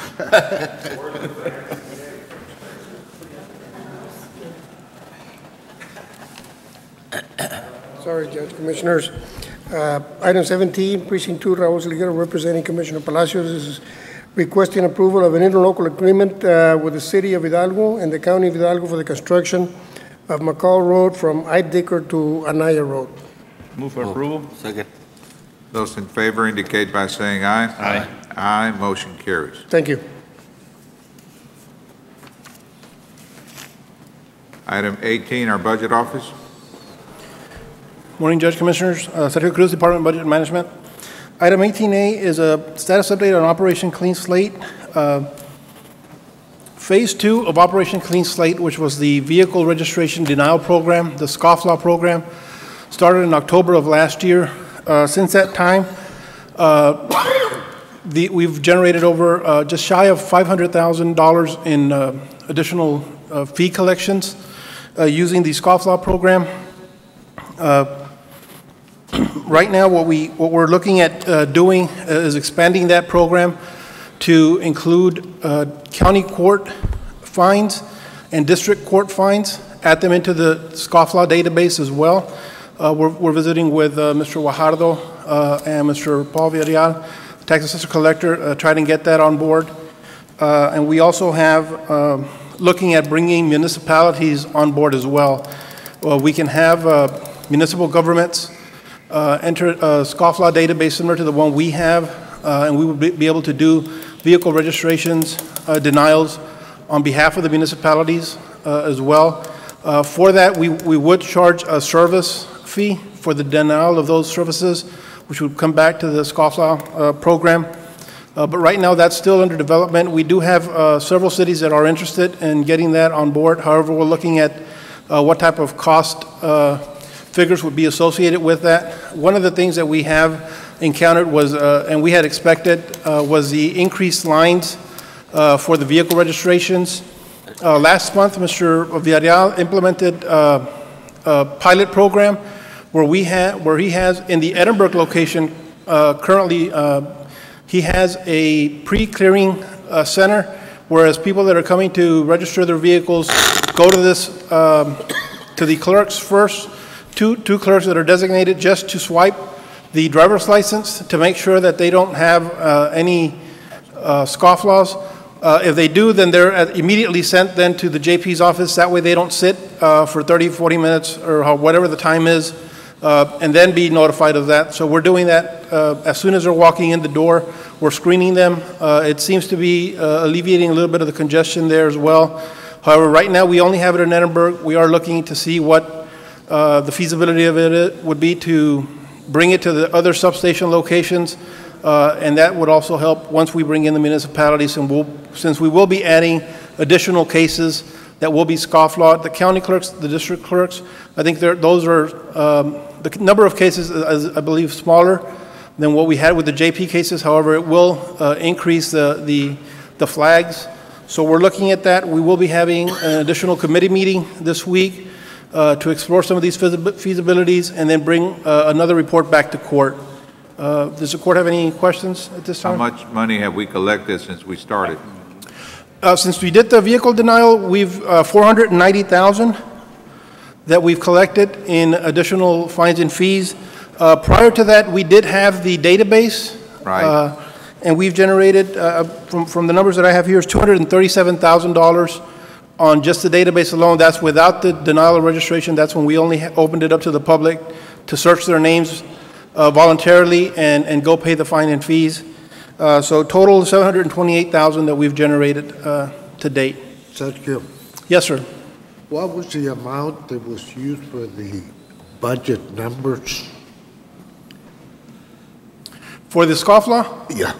We did not include any increased collections on the revenue side. Since again, we did have no history to base it on. The auditor did not use any increase as far as on the scofflaw program. Hopefully, once we do some analysis now, we'll be able to provide that information to the auditors, and hopefully those revenue projections will increase for the next budget cycle. Well, am I correct to assume that we have collected $500,000 that was not projected in the budget? Yes, sir. That is correct. So in essence, we have $500,000 in additional revenue. Yes, sir. Additional Of that, revenue, a little bit over half of that amount goes to the Road and Bridge Fund, and then we do have another good portion of it going back to the state. He doesn't want his part. He doesn't want his part. And then a smaller portion, roughly between 10 to 20% goes to the general fund. I guess bottom line, the county is enjoying a windfall. Yes, sir. Okay. The revenues have been increased because of this initiative, and we hope that as we add more cases to this program, as we can streamline a little bit faster, we'll be able to get more payments. And we are looking at also putting some kiosks, some payment kiosks. That way the individuals don't have to travel back to the JP's office. If they have the money on hand or if they have a credit card, they'd be able to go to the kiosk, pay there immediately, get a printout, and then take it back to the vehicle registration clerk and get that process as well. Get all of that done at one time. However, we're still looking at the cost components of that, making sure that there's a cost benefit to that. Why don't you allow Ms. Townsend to say, Yes, sir. I believe she wants to say something. I'm very glad that is a good program that is working and bringing revenue in. But how in the world can we justify not giving more clerks? I mean, they're overloaded. There is no two ways about it. And then the bottom line is the public doesn't get served. But I don't know how we can justify, it's a good program and it's making us money, but we've got to turn around and give more clerks. Otherwise, and I'm very glad to hear they've got a shortcut and that's going to make it better, but it's still not right that we're not giving them more clerks. I've had complaints, but I thought I was just going to wait and see what you all were going to do. Well, we need to hear from Paul, Mr. Villarreal. I thought you already did, Sergio. Didn't you give him one staff member? Yes, we have given them additional staff members for the scofflaw program. Again, however, right now, they only have this pre-clearance process only in the Edinburgh location. So the Palmview location, the Weslaco location, San Juan, those are still don't have a pre-clearance, so they are having to wait and then not be notified until they actually get to the window, whether they are scofflawed or not. So we're hoping to be able to streamline this via this. It's been piloted for about 30 days. They have seen a decrease. However, we will be visiting with Mr. Villarreal and his staff to get their recommendations as far as what additional resources they might need, and that way we can present that back to the court. Sergio, March and April are the most busiest times for the trucks and all the license plates being purchased. Yes, the first couple of months are the rush for the vehicle registrations. February, March were very heavy as far as the volume that we had on the vehicle registrations. And again, that comes in line because of the tax refunds. People purchase vehicles, they have to go register them at the motor vehicles department, and then that becomes a month that they have to renew every year. So those are the heavy months. But all the heavy equipment, most of it, 90% of it is on March, and all the big trucks and stuff like that. So it's very hard. A lot of it is. Yeah. And you need to open the one in McAllen. Yeah, we should have a history. I say we. Paul should have a history from each office and do a study on it. And he has that information, Commissioner. We'll get that information from Mr. Villarreal and maybe make another presentation to the court as far as to the increase in the volume and the individuals that have been denied, and so that really increases into the line. Mr. Silguero had been talking to Paul about tracking the activities to try to find out, understand where you have a heavy load or where maybe staff needs to be moved around. Yeah, and I believe we do have some of those numbers as far as the individuals that have been denied per substation for the months of October through February. We're still compiling the March and April data, but we'll provide that information to the court, and that way we can do an analysis on that as well. Yes, ma'am. If you want to do a study, just go over to the Kmart building and walk in. You've got a 2 to 3 hour wait over there to get their car tags, and the room is usually standing room only. Well, excuse me, but what I was asking is, just yesterday, I had a complaint about one office where they were claiming to have been in line or waiting for 2 hours, whatever. And on the other hand, they would place another location, saying you go to that location, you in and out in 20 minutes. So I'm wondering if it is a workload issue.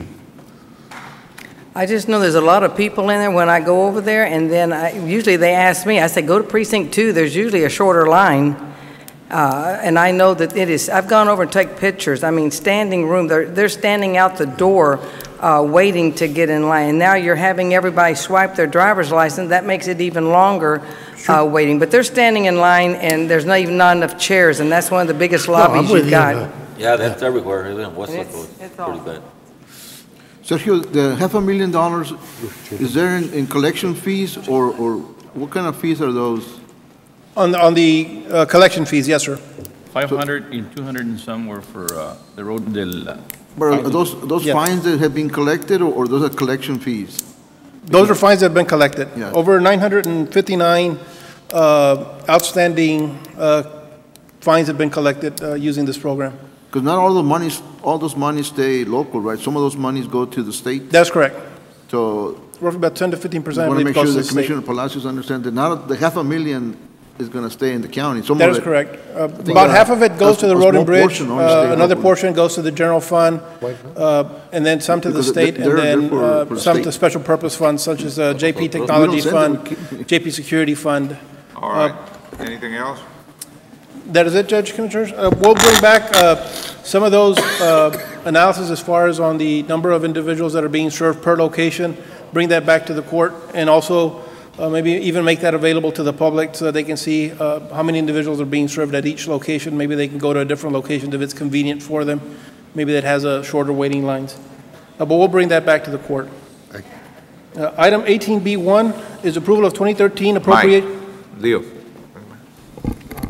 Go ahead, sir. Item B1, approval of 2013 appropriation of funds for the Precinct 1 road maintenance program in the amount of $80,000. Move for approval. Second. There's a motion, a second. All those in favor say aye. Aye. Opposed? Motion carries. 18B2 is approval of 2013 appropriation of funds for the Precinct 2 McCall Road project in the amount of $389,748.45. Move for approval. Second. Motion, second. All those in favor say aye. Aye. Opposed? Motion carries. Thank you, Commissioners. Thank you. Marty.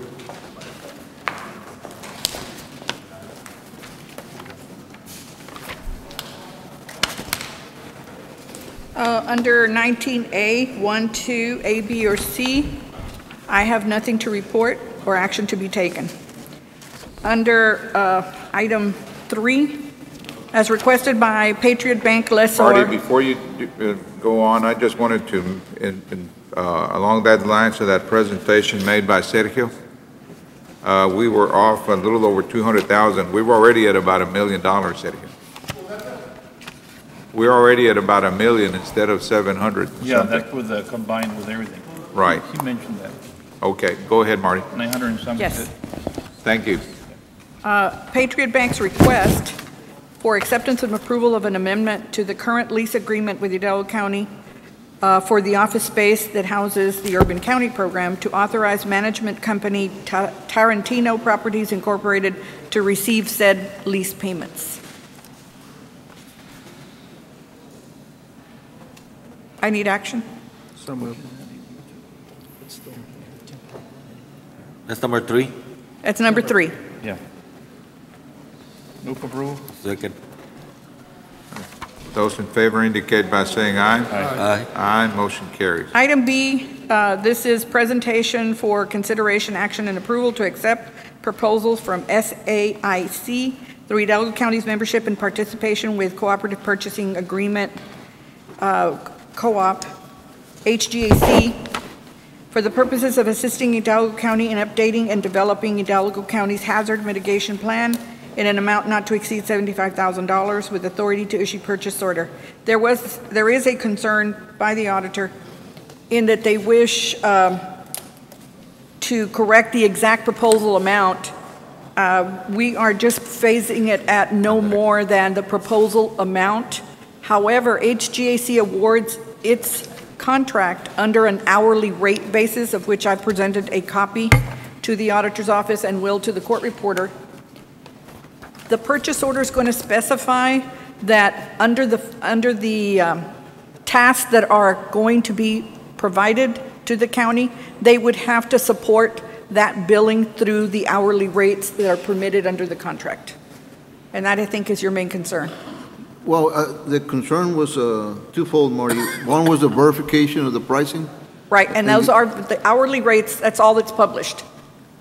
I cannot give you an exact pricing until the tasks are completed, and they would have to support the task against the hourly rates that are approved. And they're right here. You were only giving them authorization to not to exceed more than 75,000? I'm sorry, I didn't hear you. What you're asking for is authorization not to exceed over 75,000. Yes, the exact amount proposed is 73,000 and something. Yeah, well, I think the approval should be the proposal. This is a proposed amount of 73,263. And that's fine, But, not to exceed that amount. But again, going back to the pricing, whatever amount the purchase order is going to be in, has to be verified against the hourly rates. Yes, when we spoke to HGAC yesterday, we secured their hourly rate that's been awarded under that type of task, okay? When they submit their billing, they are to submit, this was a former contractor of ours, BDR. They were bought out by SAIC, and so they know how to bill because they have all of their schedules on how many hours it took to do each task. But it won't be, it'll be up to 73. They cannot exceed. So what is it you need? Instead of I need 75, approval. what? Well, we saw a proposal there for 73,263, and we thought that has to be We'll the say amount. 73,263. It would But not you- exceed. But you're saying it's going to be up to 75,000 actually? No, You want it- she wants at to the change time it. we put in the agenda, we just did a round number because we hadn't received the proposal, Okay, okay? So it's 73,263. okay. So it is going to be in the amount of 73,263? 263, not to exceed. Subject Not to to the exceed. Hourly rates And per it, contract? yes, they would have to support each task Gotcha. with the published, authorized, awarded hourly rates. Okay, that's my motion. Second. All right, motion and a second to approve. Those in favor indicate by saying aye. Aye. Aye, motion carries. Precinct 1, this is requesting approval of the following claims and invoices after, of course, audit with the authority for the county treasurer to issue payment, and this is to ASG Security. This is done on quotes. However, we have not received back from the vendor some language that needs to be changed. That is, according to the laws of the state of Texas, instead of whatever their mother company is at. However, these are done on quotes and they need to be paid. They may stop service Yeah, on they it. sold out, for Security Depot sold out. It's too. security services, yes. Yeah. It's the monitoring services, I'm sorry, it's Those monitoring in favor services. indicate by saying aye. Aye, motion carries.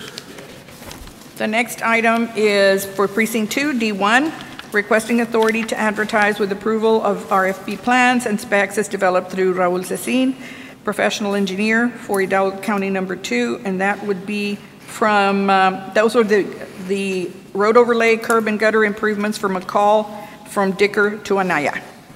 Move for approval. Second. Those in favor indicate by saying aye. Aye. Aye, motion carries. The next one is E1 for Precinct 3, accept and approve final negotiated on-call professional appraisal services agreement with Leonel Garza Jr. Move for approval. Second. Those in favor indicate by saying aye. Aye. Motion carries. F1A for Precinct 4, requesting approval of the professional engineering services agreement with Half Associates Incorporated for professional engineering services in connection with job-specific project US 281 and State Highway 186, Lynn San Manuel Beautification Project. Second. Those in favor indicate by saying aye. Aye. Aye, motion carries. And B is requesting approval of the work authorization 1 for $6,000 on that project for A that was approved. Move for approval. Check. Those in favor indicate by saying aye. Aye. Aye, motion carries. Item G is presentation for Health and Human Services Department in connection with the sole response received for RFP number 008, Registered Pharmacist Services, for the purpose of Hidalgo County Commissioners Court ranking it as qualified in order to continue the next phase, which is negotiation of the proposal. Move for approval. Second. Those in favor indicate by saying aye. Aye. Aye, motion carries. Requesting authority for the purchasing department to negotiate the sole qualified proposer in order to finalize the contract. We need the name of that. Yeah, what's the name of the The company? HCCC, Marie? It's Mr., sorry, I didn't bring my backup. Can you view it, Mr. Horacio, please, his name? I'm sorry, no, well, here it Mr. says, Castro, if I'm not HCC, mistaken, but- it's Mr. Castro. Isn't that is his name? David Castro. He's the sole qualifying pharmacist. Second. Those in favor indicate by saying aye. Aye. Aye, motion carries. H, this is Colonia Access Program for Precinct 4, requesting approval of a supplemental agreement 2 between Hidalgo County and Quintanilla Headley and Associates to replace Exhibit D1 with Exhibit D1 revised, resulting in an increase of $8,840. Move for approval. Second. Those in favor indicate by saying aye. Aye. Aye, motion carries. B, requesting approval of work authorization 2 with a proposed fee of $8,840 with Quintanilla Headley and Associates. Move for approval. Those in favor indicate by saying aye. Aye. Aye, motion carries. And just to clarify, that's for Robert Kistner Consultants to provide engineering services for the Precinct 4 project. Thank you, that's all I have. Thank you, Marty. Pursuant to 551-071 and 072, need a motion to proceed to executive session. Those in favor indicate by saying aye. Aye. We'll be in executive session for a while.